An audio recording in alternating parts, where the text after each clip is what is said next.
The hidden truth about canola oil, from engine lubricant to kitchen staple. Have you ever wondered how Canada managed to get you to drizzle engine lubricant on your salads? Originally known as rapeseed oil, this stuff was used in World War II to keep ships and steam engines running smoothly. So when the US needed to crank out ships during the war, they turned to Canada to ramp up the production of this slippery stuff. But when the war ended, rapeseed oil population took a nosedive, leaving Canada with barrels of the stuff and no one to buy it. Now here's the kicker. The unmodified rapeseed oil is toxic to humans, loaded with erucic acid, which isn't exactly heart friendly.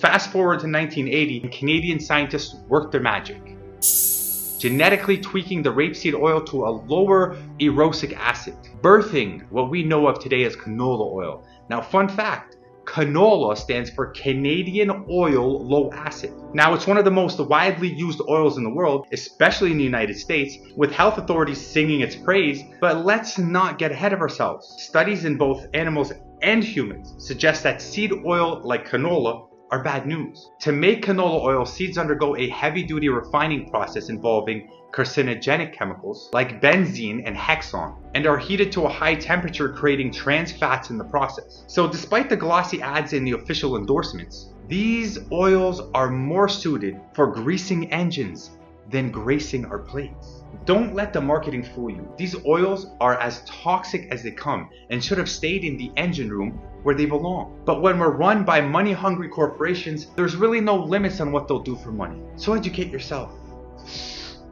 Read a book. Get informed. There's a lot of truth in this world, but there's also a lot of hidden things. And what comes behind hidden things is an agenda. Our job is to separate the truth from the falsehood and then figure out what the agenda is so that we can better navigate throughout life. Education goes a long way. God bless.